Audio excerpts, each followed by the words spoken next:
और एक ऐसे इंसान के बारे में है जिसके अंदर इतनी अलग अलग तरह की काबिलियत थी कि उसे जादूगर भी कहा जाता था। और इन्हीं खूबियों का इस्तेमाल करके वो कई बार जेल की कड़ी सुरक्षा को चकमा देकर गायब हो गया। इस दुनिया में जेल ब्रेक की ना मालूम कितनी कहानियां हैं, मगर आज की कहानी उन चुनिंदा कहानियों में से है जो कि आपको हैरान कर देगी। और वो क्यों, वो आपको आगे कहानी में ही पता चलेगा। कहानी शुरू होती है साल 1936 से। साल 1936 में जापान पुलिस आओमोरी शहर से एक 29 साल के शख्स को लूटपाट और एक आदमी का कत्ल करने के इल्जाम में गिरफ्तार करती है। वो आदमी लूटपाट का गुनाह तो कबूल कर लेता है, मगर वो कहता है कि मर्डर उसने नहीं किया।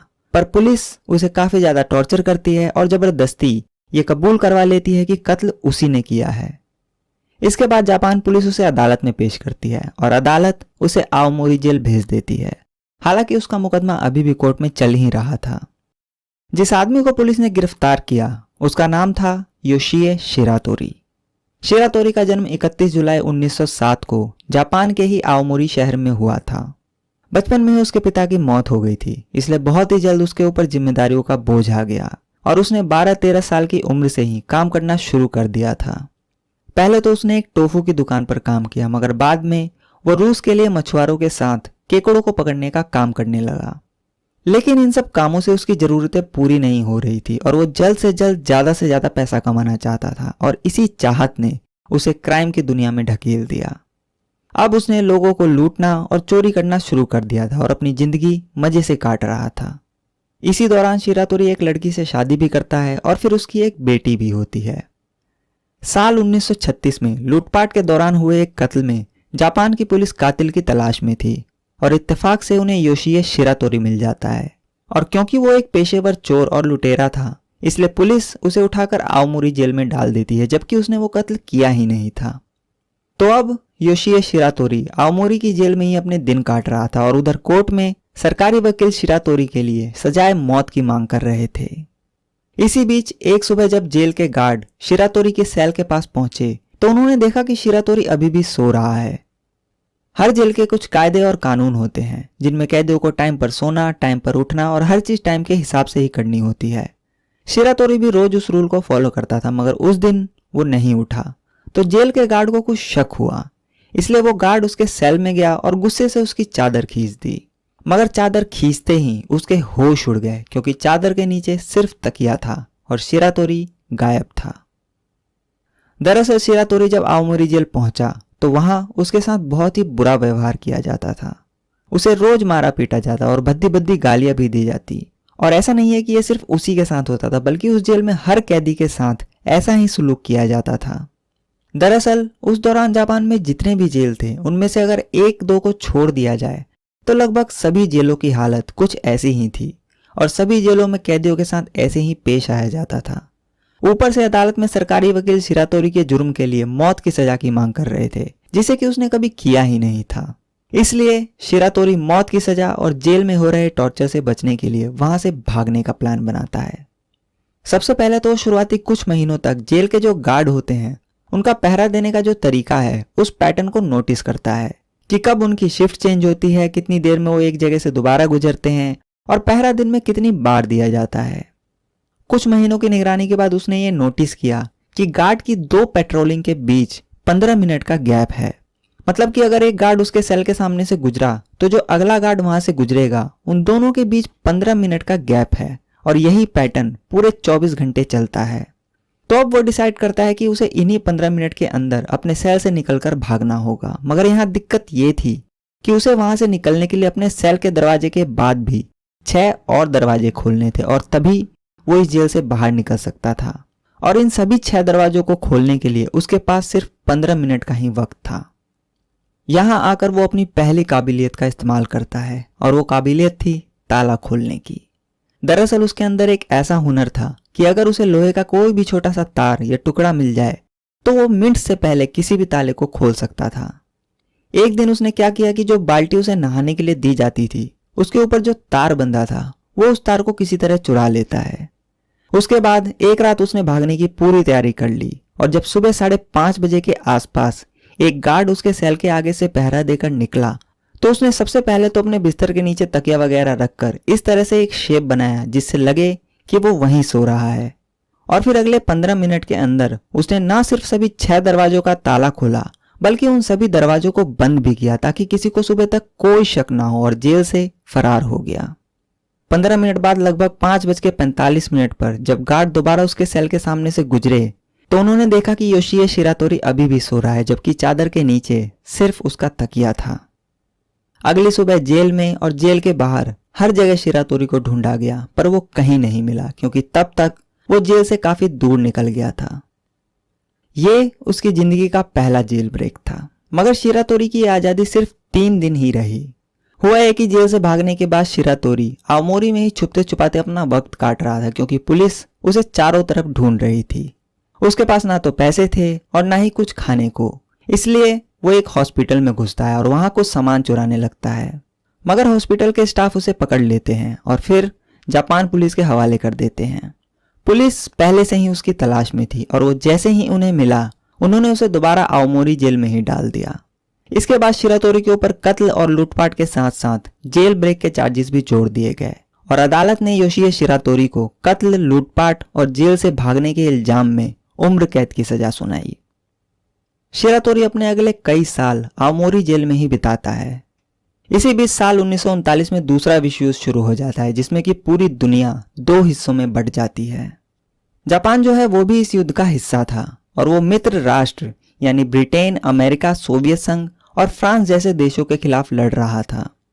दूसरे विश्व युद्ध के दौरान ही साल 1942 में सिक्योरिटी रीजन की वजह से योशिए शिरातोरी को आओमोरी जेल से निकालकर अकीता जेल में डाल दिया गया, क्योंकि उस वक्त अकीता जेल आओमोरी जेल के मुकाबले ज्यादा सुरक्षित था।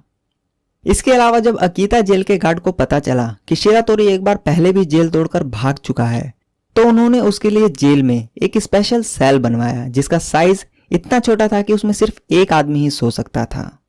उस सेल की जो दीवारें थी उसे कॉपर यानी तांबे से बनाया गया था और वो बहुत ही चिकनी थी।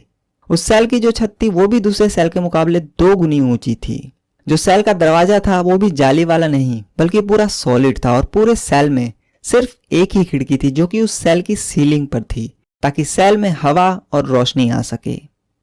तो जब शिरातोरी अकीता जेल पहुंचा तो एक तो उसे स्पेशल सेल में रखा गया जो कि खास उसी के लिए बनाया गया था। दूसरा, उसके जेल ब्रेक के रिकॉर्ड को देखते हुए अकीता जेल के गार्ड उससे बहुत ज्यादा खुन्नस में थे, इसलिए वो शिरातोरी के साथ आओमोरी जेल से भी ज्यादा बुरा बर्ताव करते। रोज उसे मारा पीटा जाता और दूसरे कैदियों के मुकाबले उससे जरूरत से ज्यादा काम कराया जाता। इसके अलावा शिरातोरी को 24 घंटे हथकड़ी लगाकर रखा जाता। ठंड के दौरान भी उसे फर्श पर सोने के लिए मजबूर किया जाता और ना ही उसे ठंड के कभी कपड़े दिए जाते। सिर्फ उस जेल का जो हेड गार्ड था जिसका नाम कोबायाशी था वो बहुत रहमदिल था, इसलिए वो कभी भी शिरातोरी के साथ बुरा बर्ताव नहीं करता था और कई बार तो जब गार्ड शिरातोरी की पिटाई करते थे तो वो उन्हें भी रोकता था। इसके बाद लगभग अगले कई महीने बीत जाते हैं मगर वहां के गार्ड शिरातोरी को टॉर्चर करना नहीं छोड़ते। तभी तारीख आती है 15 जून 1942। 15 जून 1942 की आधी रात पहरे के दौरान जब एक गार्ड दरवाजे की खिड़की से शिरातोरी के सेल में झांकता है तो उसकी आंखें फटी की फटी रह जाती है, क्योंकि शिरातोरी सेल से गायब था। इसके बाद दूसरे गार्ड भी पहुंचते हैं और जब वो उसके सेल में घुसते हैं तो वहां उन्हें सिर्फ उसकी हथकड़ी के अलावा कुछ नहीं मिलता। फिर उनकी नजर ऊपर सेल की छत पर जाती है तो वो देखते हैं कि छत की जो खिड़की है वो गायब है। उन्हें पूरा माजरा समझने में देर नहीं लगती, पर उन्हें यह समझ नहीं आता कि आखिर शिरातोरी छत तक कैसे पहुंचा। तो इसके पीछे जो कहानी सामने आई वो ये थी कि शिरातोरी जैसे ही इस जेल में पहुंचा उसने यहां से भागने की तैयारी शुरू कर दी थी और यहां से भागने के लिए उसने अपनी दूसरी काबिलियत का इस्तेमाल किया था। उसकी जो दूसरी खूबी थी वो ये थी कि वो चिकनी से चिकनी दीवार पर छिपकली की तरह बड़ी ही आसानी से चढ़ जाता था। तो जब वो जेल में आया उसने सबसे पहले तो कहीं से एक मेटल के टुकड़े का इंतजाम किया और उसे हथकड़ी खोलने में तो महारत हासिल थी ही। वो क्या करता कि रात को गार्ड के जाने के बाद जब भी उसे थोड़ा सा टाइम मिलता वो अपनी हथकड़ी खोलता और उस कॉपर की दीवार पर चढ़ने की प्रैक्टिस करता। कुछ दिनों की ही प्रैक्टिस के बाद वो ऊपर छत पर लगी खिड़की तक पहुंच गया। उसने देखा कि जो खिड़की छत पर लगी है वो वैसे तो मेटल की थी, पर उसका जो फ्रेम था वो लकड़ी का था। अब वो हर रात हथकड़ी खोलकर ऊपर जाता और उस लकड़ी के फ्रेम को हिला डुलाकर ढीला करने की कोशिश करता और फिर वापस आकर अपनी हथकड़ी दोबारा पहनकर बैठ जाता जैसे कुछ हुआ ही ना हो। कुछ महीनों की कोशिश के बाद आखिरकार एक दिन वो खिड़की अपनी जगह से उखड़ गई, पर बावजूद इसके वो उस दिन वहां से नहीं भागा और सही वक्त का इंतजार करने लगा।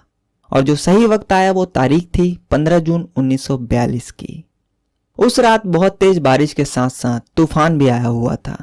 इसी बारिश और तूफान की आड़ में वो पहले तो हथकड़ी खोलकर ऊपर जाता है और फिर खिड़की हटाकर छत के जरिए जेल से गायब हो जाता है। बारिश और तूफान में उसके कदमों की आहट किसी भी गार्ड तक नहीं पहुंचती।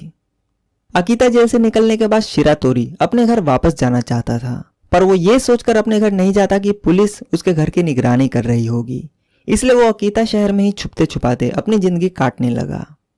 उधर अकीता जेल के गार्ड उसे चारों तरफ ढूंढ रहे थे। अकीता जेल का जो हेड गार्ड था कोबायाशी, वो भी उसे ढूंढने के लिए सारे घोड़े खोल देता है। जापान की पुलिस भी उसे चारों तरफ पागलों की तरह ढूंढ रही थी, मगर शिरातोरी का कुछ पता नहीं चलता। करीब 3 महीने बीत जाते हैं और 18 सितंबर 1942 की एक रात जब अकीता जेल का हेड गार्ड कोबायाशी अपने घर में ही था कि तभी अचानक से उसके घर का कोई दरवाजा खटखटाता है। और जब कोबायाशी गेट खोलता है तो दंग रह जाता है, क्योंकि उसके सामने खुद शिरातोरी खड़ा था। शिरातोरी की हालत बहुत ही खराब थी, इसलिए वो उसे अंदर बुलाता है और उसे खाना वगैरह खिलाता है। उसके बाद वो उससे पूछता है कि जब तुम जेल से भाग गए थे फिर तुम वापस मेरे पास क्यों आए। तो शिरातोरी बोलता है कि वो कभी भी जेल से भागना नहीं चाहता, मगर जेल के गार्ड जिस तरह से कैदियों के साथ जानवरों जैसा सुलूक करते हैं उसी वजह से वो जेल से भागने के लिए मजबूर हो जाता है।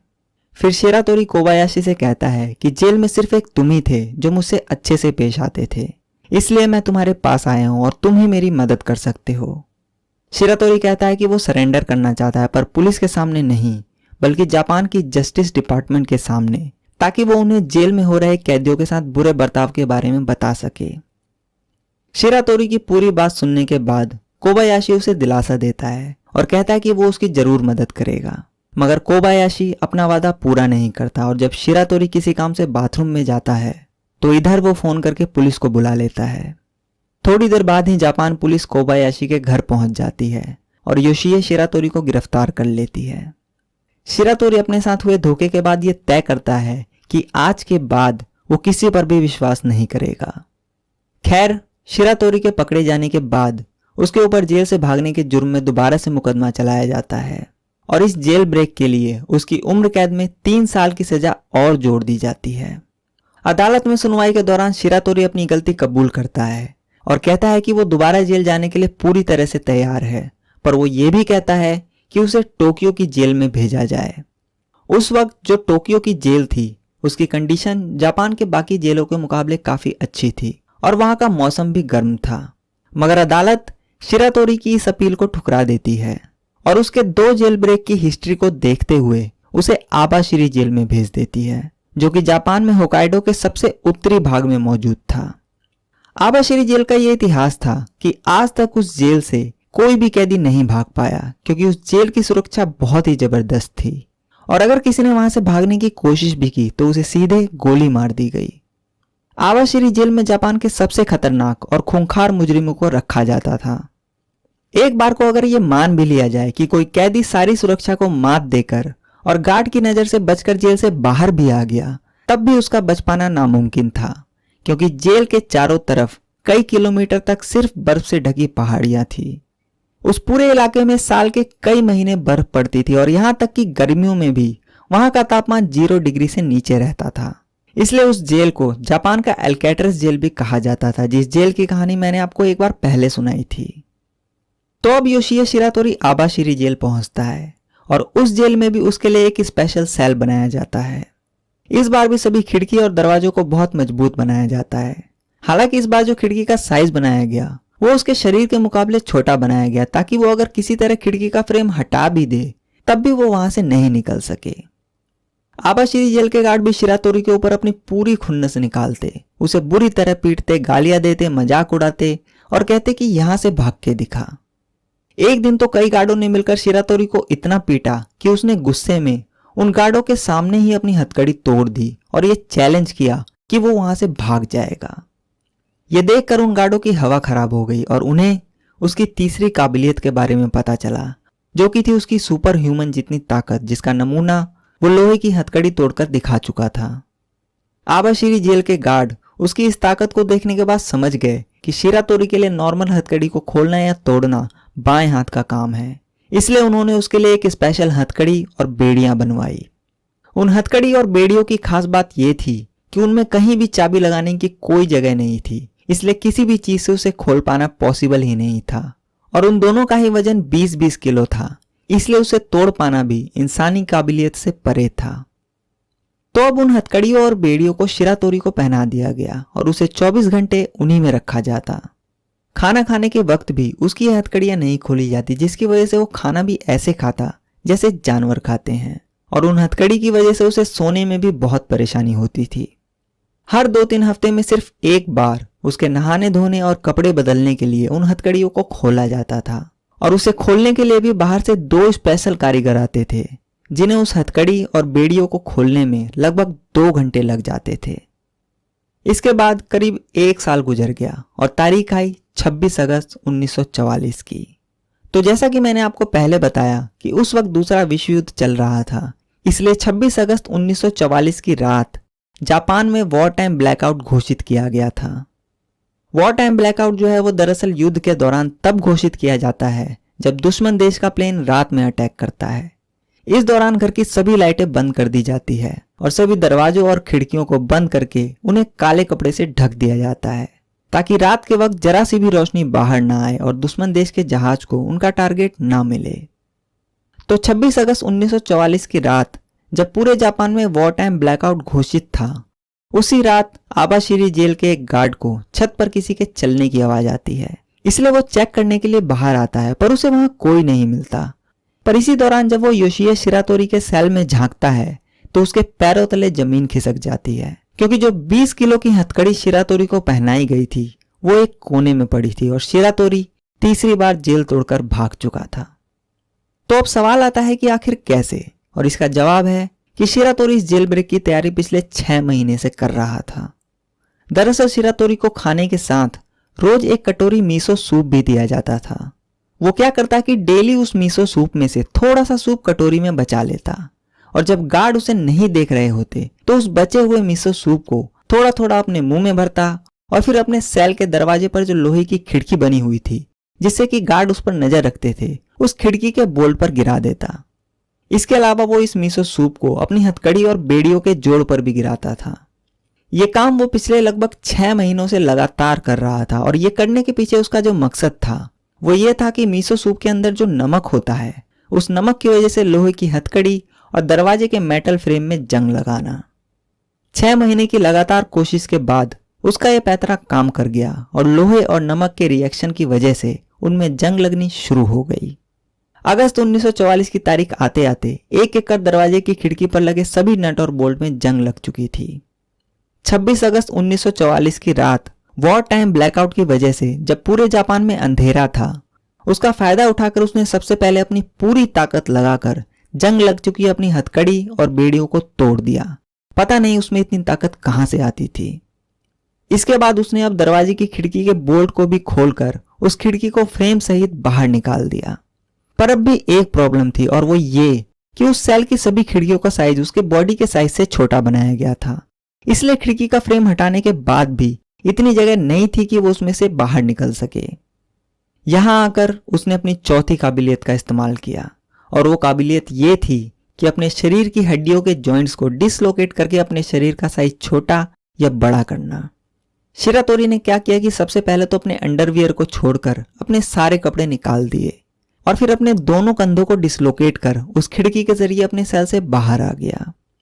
इसके बाद वो जेल की छत पर गया और वॉर टाइम ब्लैकआउट का फायदा उठाकर अंधेरे में गायब हो गया, और वो पहला कैदी था जो आबाशिरी जेल तोड़कर भागा था।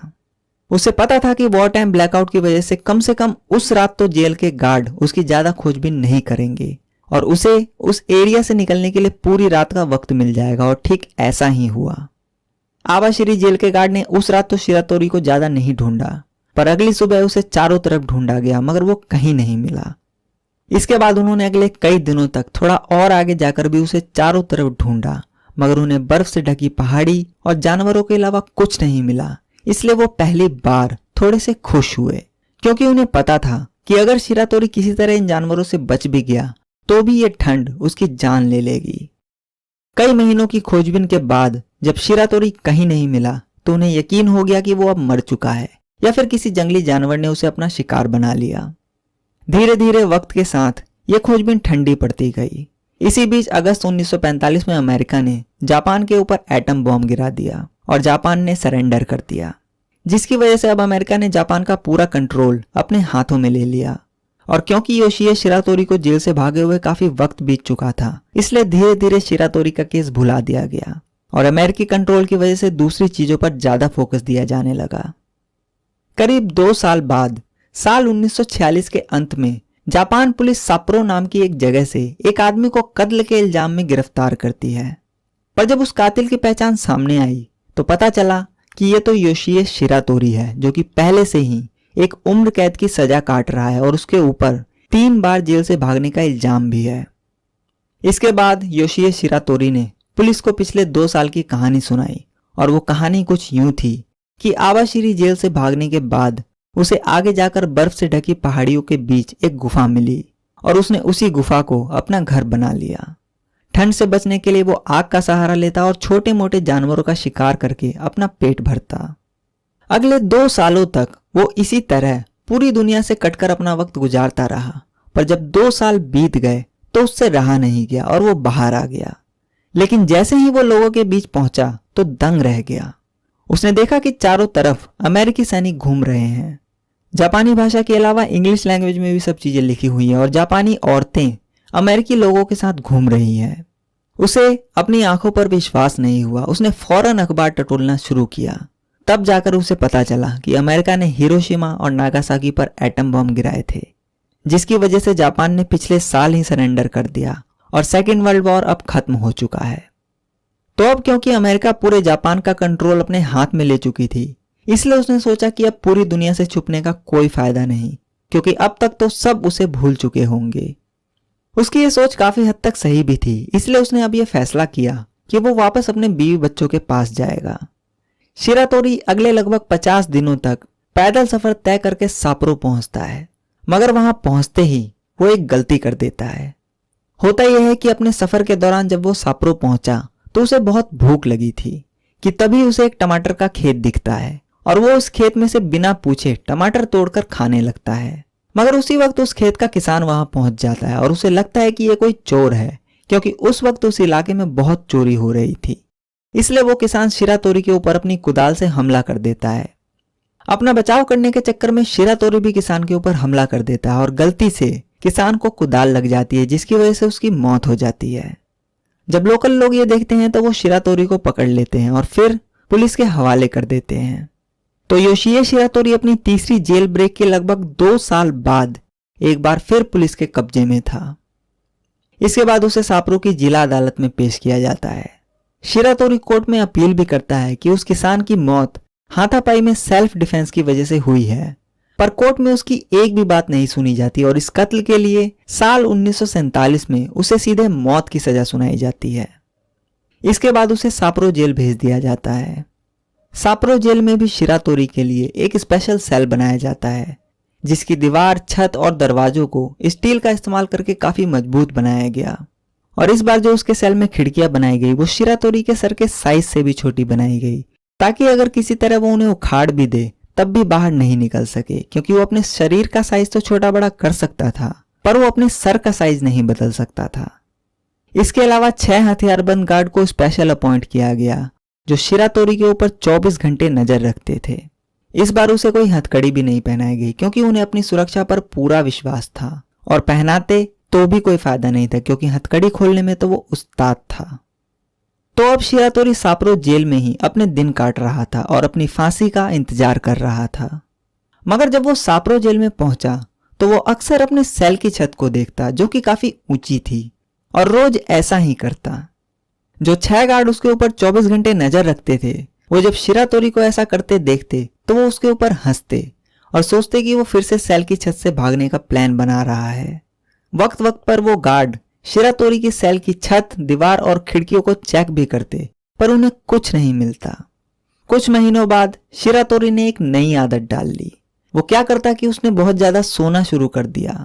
वो हमेशा अपने जमीन पर रखे गद्दे पर पड़ा रहता सुबह कभी भी टाइम से नहीं उठता, जिसके लिए कई बार उसकी पिटाई भी होती, पर उसने अपनी ये सोने की आदत नहीं छोड़ी। कई बार तो उसके सेल में जाकर जब तक उसे जबरदस्ती नहीं उठाया जाता वो नहीं उठता। अगले कई महीनों तक वो ऐसे ही करता रहा। उस वक्त तक उसकी उम्र भी लगभग 40 साल की हो गई थी, इसलिए उन 6 गार्डों में से जो कुछ रहमदिल गार्ड थे वो उसकी ढलती उम्र देखकर उसे देर तक सोने देते। और जब अगले कई महीनों तक उसने कुछ नहीं किया तो वो गार्ड भी धीरे धीरे उसकी तरफ से बेपरवाह होते चले गए। एक सुबह ऐसे ही जब कई बार आवाज लगाने के बाद भी शिरातोरी नहीं उठा तो एक गार्ड को बहुत गुस्सा आया और उसने उसका सेल खोला और गुस्से से उसकी चादर हटा दी। पर उन्हें पहले जेल ब्रेक की तरह उसके चादर के नीचे सिर्फ तकिया मिला। उन गार्डों के हाथ पैर फूल गए। इसके बाद उन्होंने उस सेल के दरवाजे, खिड़की, छत और सभी दीवारों को चेक कर लिया, पर उन्हें कुछ भी टूटा फूटा नहीं मिला। उन्हें समझ नहीं आ रहा था कि आखिर शिरातोरी गायब कहां हो गया, उसे जमीन खा गई या आसमान निकल गया। तभी उनमें से एक गार्ड ने शिरातोरी का गद्दा हटाया और तब जाकर उन्हें उनकी गलती का एहसास हुआ।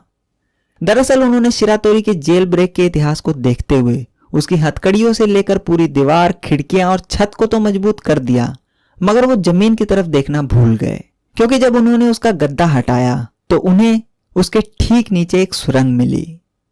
दरअसल शिरातोरी पिछले कई महीनों से अपने गद्दे के नीचे एक सुरंग खोद रहा था। जैसे ही कोई गार्ड 1 मिनट के लिए भी उससे नजर हटाता वो तुरंत अपनी जगह अपना तकिया रखकर गद्दे के नीचे चला जाता और सूप बाउल से सुरंग खोदनी शुरू कर देता। अब आप सोच रहे होंगे कि वो सुरंग की मिट्टी को कहां डालता था। तो दरअसल जिस वुडन फ्लोर पर उसका गद्दा था उसके ठीक नीचे थोड़ा सा स्पेस था, जो कि अक्सर इसलिए बनाया जाता है ताकि फ्लोर की लकड़ी खराब ना हो, और उसी जगह में वो सुरंग की मिट्टी को छुपाता था। शिरातोरी शुरुआत में जो ऊपर देखता रहता था वो ऐसा इसलिए करता था ताकि गार्ड को लगे कि इस बार भी वो ऊपर से ही भागेगा, और जिसकी वजह से उन्होंने नीचे कभी ध्यान ही नहीं दिया। इसके अलावा जो उसने देर तक सोने की आदत बनाई वो भी उसी के प्लान का हिस्सा था, ताकि वक्त के साथ वो गार्ड उससे बेपरवाह हो जाए और जब वो तकिए को रखकर नीचे खुदाई करे तो उसे चेक ना करे।